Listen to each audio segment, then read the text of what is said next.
सोचिए कि एक बहुत ही भयानक कार एक्सीडेंट हुआ है। हाईवे पर गाड़ी एकदम चकनाचूर हो गई है। ओह, बहुत बुरा। हाँ, और हादसे के बाद इंसान किसी तरह शारीरिक रूप से तो बच गया, लेकिन उसके मन में एक ऐसा गहरा खौफ बैठ गया है कि अब वो कभी स्टीयरिंग व्हील को हाथ लगाने से भी कांपता है। जो कि बिल्कुल स्वाभाविक है। बिल्कुल, उसे सफर तय करना है, उसे अपनी जिंदगी की मंजिल तक पहुंचना है, लेकिन हाँ, वो सड़क पर वापस जाने के विचार मात्र से ही पसीने पसीने हो जाता है। ट्रॉमा बहुत गहरा होता है ऐसे मामलों में। एकदम सही कहा आपने। और जब हम किसी रिश्ते में मिले बहुत गहरे धोखे या कानूनी उलझनों के ट्रॉमा की बात करते हैं, तो इंसान की स्थिति बिल्कुल इसी एक्सीडेंट जैसी होती है। हाँ, रिश्ते का टूटना भी किसी एक्सीडेंट से कम नहीं है। तो आज के इस गहरे विश्लेषण में हम जिस केस स्टडी पर चर्चा कर रहे हैं वो कोई थ्योरी नहीं है, बल्कि एक वास्तविक इंसान की जिंदगी है। जी, स्रोत सामग्री में जो कहानी है वो काफी आंखें खोलने वाली है। बिल्कुल, एक ऐसा व्यक्ति जिसकी 2009 में अरेंज मैरिज हुई और फिर 2014 में पत्नी ने उस पर दहेज और क्रूरता का झूठा केस करके उसे छोड़ दिया। हाँ, वो 498A वाला मामला। एग्जैक्टली। अब वो इंसान अकेलेपन से तो जूझ ही रहा है, लेकिन कानूनी डर और परिवार के सपोर्ट की कमी ने उसे इस कदर जकड़ लिया है कि वो एक नया रिश्ता शुरू करने से बुरी तरह डरता है। देखिए, ये एक बहुत ही गंभीर और जमीनी हकीकत है। हमारे समाज में लोग बहुत आसानी से कह देते हैं कि पिछली बातें भूल जाओ, आगे बढ़ो। हाँ, सलाह देना तो बहुत आसान होता है। बिल्कुल, लेकिन जब किसी के पास अतीत का इतना गहरा आघात हो और साथ ही कोई ऐसा सपोर्ट सिस्टम ना हो जो उसे संभाल सके, तो वो डर बिल्कुल नॉर्मल है।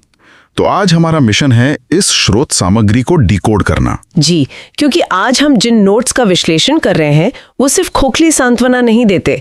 असल में ये एक बहुत ही व्यावहारिक प्लेबुक की तरह काम करते हैं। और मुझे इस प्लेबुक की सबसे अच्छी बात ये लगी कि ये बिना सीट बेल्ट के दोबारा गाड़ी चलाना नहीं सिखाती, बल्कि ये सिखाती है कि एक बुलेट प्रूफ गाड़ी कैसे बनाई जाए। एकदम सही, ताकि अगर जिंदगी में फिर से कोई एक्सीडेंट हो तो इंसान पूरी तरह सुरक्षित रहे। तो चलिए इसको थोड़ा गहराई से समझते हैं। गाड़ी चलाने के डर को दूर करने से पहले यह समझना जरूरी है कि पिछली बार एक्सीडेंट आखिर हुआ क्यों था। हाँ, क्योंकि बुनियाद समझे बिना हम आगे का बचाव नहीं कर सकते। बिल्कुल। इस केस स्टडी की शुरुआत में ही एक खुशहाल शादी की असली नींव के बारे में बात की गई है। हम हमेशा सोचते हैं कि शादियां किसी बहुत बड़े धोखे की वजह से टूटती हैं, जैसे कोई एक्स्ट्रा मैरिटल अफेयर या कोई बड़ा वित्तीय संकट, है ना? हाँ, लेकिन इन नोट्स के मुताबिक ऐसा बिल्कुल नहीं है। शादियां किसी एक बड़ी गलती से नहीं, बल्कि रोजमर्रा की लापरवाही डेली नेग्लेक्ट से टूटती हैं। ये बहुत ही गहरा पॉइंट है ना? इसमें खुशहाल रिश्ते के मूल तत्वों का जिक्र है और सबसे ज्यादा जोर जिस चीज पर दिया गया है वो है सम्मान। प्यार कभी कम या ज्यादा हो सकता है, लेकिन अगर सम्मान खत्म हुआ तो सब कुछ खत्म हो जाता है। देखिए, सम्मान का खत्म होना कोई एक दिन का काम नहीं है। ये 1000 छोटे कट लगने जैसा होता है। रोज की छोटी छोटी बातें। बिल्कुल, जैसे डिनर टेबल पर एक ताना मारना, किसी बात पर आंखें घुमाना या दोस्तों के सामने नीचा दिखाना। ये वो रोजमर्रा की लापरवाही है जो रिश्ते को अंदर से खोखला कर देती है, जो धीरे धीरे जमा होती रहती है। एकदम सही। जब दो लोग भावनात्मक सुरक्षा महसूस करना बंद कर देते हैं तो वो शादी असल में टूटने से बहुत पहले ही खत्म हो चुकी होती है। यार, यहाँ मुझे इस पूरी केस स्टडी का सबसे बड़ा विरोधाभास नजर आता है। वो क्या? इस व्यक्ति की कहानी को देखिए। वो एक तरफ तो इतना डरा हुआ है, लेकिन दूसरी तरफ उसकी एक बहुत स्पष्ट इच्छा भी है कि कोई पत्नी की तरह ख्याल रखे। हाँ, वो चाहता है कि कोई पत्नी की तरह ख्याल रखे, वफादार रहे, पर कोई कानूनी जोखिम या लीगल रिस्क बिल्कुल ना हो, जो कि असल जिंदगी में एक असंभव और अस्थिर सेटअप है। वही तो। इंसान चाहता है कि उसे बिना प्रीमियम भरे फुल लाइफ इंश्योरेंस का कवर मिल जाए। ये एनालॉजी बहुत ही सटीक है। मैं मनोविज्ञान के नजरिए से देखती हूँ तो अगर कोई रिश्ता कैजुअल है तो उसमें वफादारी या जीवन भर साथ निभाने की कोई गारंटी नहीं होती, और अगर रिश्ता गंभीर है तो उसमें कमिटमेंट के साथ साथ जोखिम भी उठाना ही पड़ता है। बिना रिस्क के सारे फायदे वाला ये जो भ्रम है, ये लंबे समय में कभी काम नहीं करता। चलिए इसको थोड़ा और गहराई से समझते हैं। मैं उस व्यक्ति के बैकग्राउंड को देखता हूँ और मुझे लगता है कि उसका डरना जायज भी है। उसके परिवार के सपोर्ट के संदर्भ में। हाँ, बचपन से ही उसके पिता अपनी दुकान में इतने व्यस्त रहे कि परिवार से कोई खास संवाद नहीं रहा। जब उसकी पहली शादी में दिक्कतें आईं और केस हुआ तो परिवार ने कोई मदद नहीं की। हाँ, नोट्स में ये बात बहुत स्पष्ट है कि वो पूरी तरह अकेला पड़ गया था। तो जब इंसान का अपना ही परिवार उसके सबसे बुरे वक्त में साथ छोड़ दे, तो क्या रिस्क लेने से खौफ खाना पूरी तरह से स्वाभाविक नहीं है? क्या ऐसे व्यक्ति को अपना अकेलापन दूर करने के लिए सीधा शादी कर लेनी चाहिए? ये एक बहुत ही जरूरी सवाल है और अगर हम इस केस का बारीकी से विश्लेषण करें तो इसका सीधा जवाब है बिल्कुल नहीं। नहीं, बिल्कुल नहीं। इस स्थिति में सीधा शादी करना सबसे बड़ी और विनाशकारी गलती होगी। असली समस्या सिर्फ एक जीवन साथी की कमी नहीं है। तो असली समस्या क्या है? समस्या 3 अलग-अलग स्तरों पर है। पहला है भावनात्मक स्तर, यानी वो गहरा अकेलापन। दूसरा है सामाजिक स्तर, यानी अपने परिवार से दूरी। और तीसरा है कानूनी डर, वो पुराने झूठे केस का ट्रॉमा। एग्जैक्टली। और नोट्स में एक बहुत ही सकारात्मक बात बताई गई है कि इस व्यक्ति ने हाल ही में एक 14 साल के बच्चे को गोद लिया है। वेट, सच में 14 साल के बच्चे को? ये तो बहुत बड़ा कदम है। बहुत बड़ा कदम है। ये दिखाता है कि उसमें जिम्मेदारी लेने की और निस्वार्थ प्यार देने की गहरी क्षमता है। वाकई ये बहुत हिम्मत की बात है। लेकिन जब बात जीवन साथी की आती है तो स्रोत की सबसे बड़ी सलाह यही है कि सीधा जीवन साथी ढूंढने मत निकलो, पहले अपना सपोर्ट सिस्टम बनाओ। मुझे ये बात इस तरह समझ आ रही है कि ये वैसे ही है जैसे आप घर की नींव बनाए बिना सीधा छत डालने की कोशिश कर रहे हो। बहुत सही कहा आपने। मतलब जब तक दीवारें नहीं होंगी छत तो गिरेगी। बिल्कुल। और जब किसी के पास अपने जन्म के परिवार का सपोर्ट नहीं होता तो उस इंसान को अपना एक अदृश्य परिवार, मतलब इनविजिबल फैमिली, खुद बनानी पड़ती है। इनविजिबल फैमिली, ये क्या कॉन्सेप्ट है? देखिए, इसमें खून के रिश्ते होना जरूरी नहीं है। इसमें 2 या 3 ऐसे भरोसेमंद दोस्त होने चाहिए जिन पर आप आंख बंद करके विश्वास कर सके, जो जरूरत पड़ने पर साथ खड़े हों। हाँ, और जो सही को सही और गलत को गलत कह सकें। इसके साथ ही एक बहुत ही अच्छे क्रिमिनल लॉयर का संपर्क हमेशा आपके फोन में होना चाहिए। क्रिमिनल लॉयर का शादी से पहले? हाँ, क्योंकि हम कानूनी डर की बात कर रहे हैं। और सबसे जरूरी बात, कम से कम 6 महीने का वित्तीय बैकअप या इमरजेंसी फंड होना चाहिए। ताकि अगर कुछ बुरा हो तो इंसान सड़क पर ना आ जाए। बिल्कुल। जब तक ये सिस्टम किसी के पास नहीं होगा, दुनिया की कोई भी शादी उसे हमेशा एक खतरे की घंटी ही लगेगी। सही बात है। तो इस सब का असल मतलब क्या है? किसी भी नए रिश्ते में जाने से पहले मानसिकता को पूरी तरह से बदलना होगा। जी, स्रोत सामग्री में रिस्पॉन्स सिस्टम की मानसिकता पर बहुत जोर दिया गया है। हाँ, मतलब व्यक्ति को इस लाचारी वाली सोच से बाहर आना होगा कि अगर प्रॉब्लम हो गई तो मुझे कौन बचाएगा। और इसकी जगह ये सोचना होगा कि अगर प्रॉब्लम हुई तो मैं खुद उसे कैसे हैंडल करूंगी। ये शिफ्ट बहुत पावरफुल है, डर से सीधा नियंत्रण की ओर। बिल्कुल। और जब ये अदृश्य परिवार बन जाता है तो अगला कदम उन कानूनी डरों का सीधा सामना करना है। हाँ, इस केस स्टडी में एक प्री प्रॉब्लम शील्ड, यानी समस्या आने से पहले बचाव के कुछ तरीके बताए गए हैं। जैसे अपनी संपत्तियों का स्पष्ट रिकॉर्ड रखना, और शुरुआत में कभी भी पार्टनर के साथ जॉइंट अकाउंट ना खोलना, और कोर्ट मैरिज के सारे दस्तावेज एकदम पारदर्शी रखना। साथ ही झूठे मुकदमों या ब्लैकमेल से बचने के लिए सारे महत्वपूर्ण कम्युनिकेशन लिखित में रखना, जैसे व्हाट्सएप या ईमेल पर। और अग्रिम जमानत यानी एंटीसिपेटरी बेल के लिए अपने लॉयर से पहले से बात करके रखना। लोग अक्सर यही सबसे बड़ी गलती करते हैं।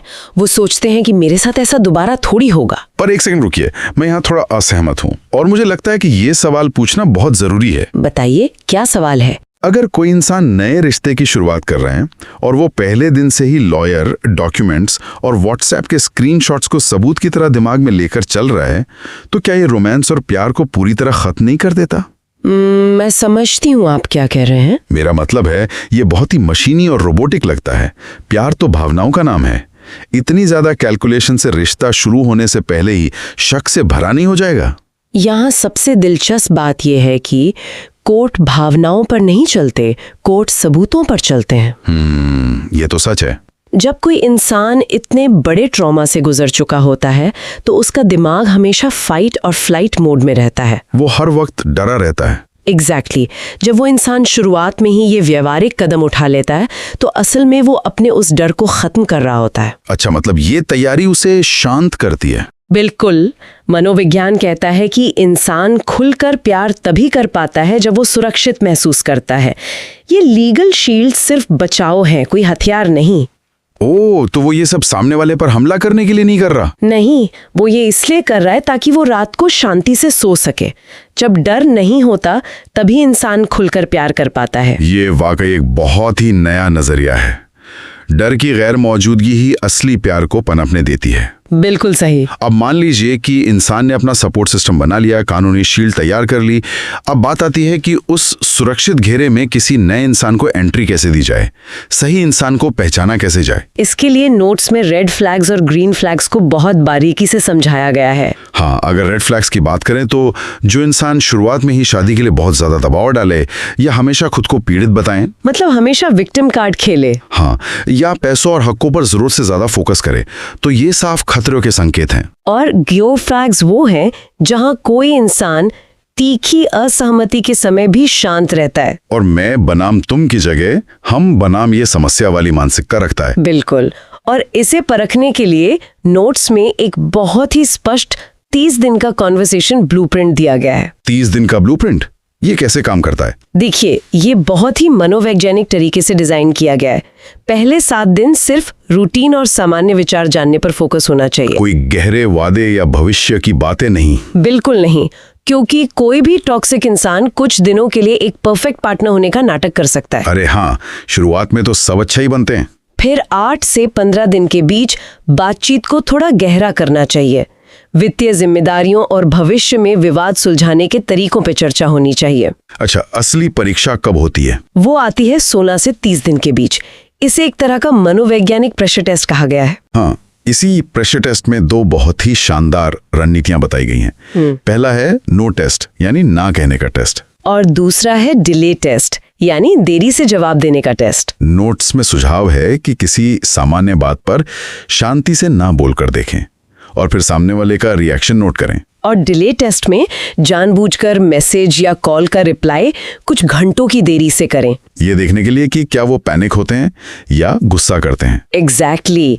इन टेस्ट्स के पीछे का मनोविज्ञान बहुत शक्तिशाली है।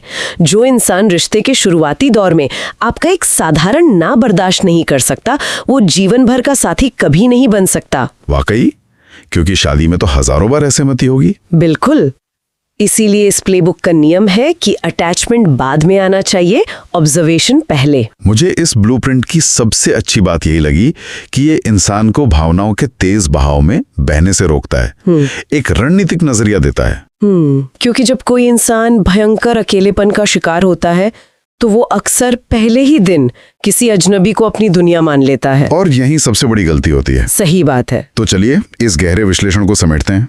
हमने देखा कि कैसे किसी पुराने ट्रॉमा से बाहर निकलने के लिए सिर्फ समय का बीत जाना काफी नहीं होता, एक ठोस सिस्टम चाहिए। खुशहाल रिश्ते के मूल तत्व, अपना अदृश्य परिवार बनाना, कानूनी शील्ड तैयार करना, और वो 30 दिन का प्रेशर टेस्ट। ये पूरी प्रक्रिया डर को आत्मविश्वास में बदल देती है। और ये सिर्फ उनके लिए नहीं है जो तलाक के दर्द से गुजरे हैं। ये जानकारी किसी भी इंसान के लिए काम की है जो शादी करने जा रहा है। बिल्कुल। सिर्फ भावनाओं में बहकर फैसला लेने के बजाय समझदारी और स्पष्टता जरूरी है। जी, क्योंकि जानकारी को जीवन में लागू करना सबसे अहम है। तो अंत में जो लोग सुन रहे हैं उनके लिए सोचने को एक नया विचार छोड़ते हैं। अगर हम अपना जीवन साथी चुनने से पहले उतने ही कड़े बैकग्राउंड चेक और रिस्क मैनेजमेंट का इस्तेमाल करें जितना कोई बिजनेस शुरू करते वक्त करते हैं।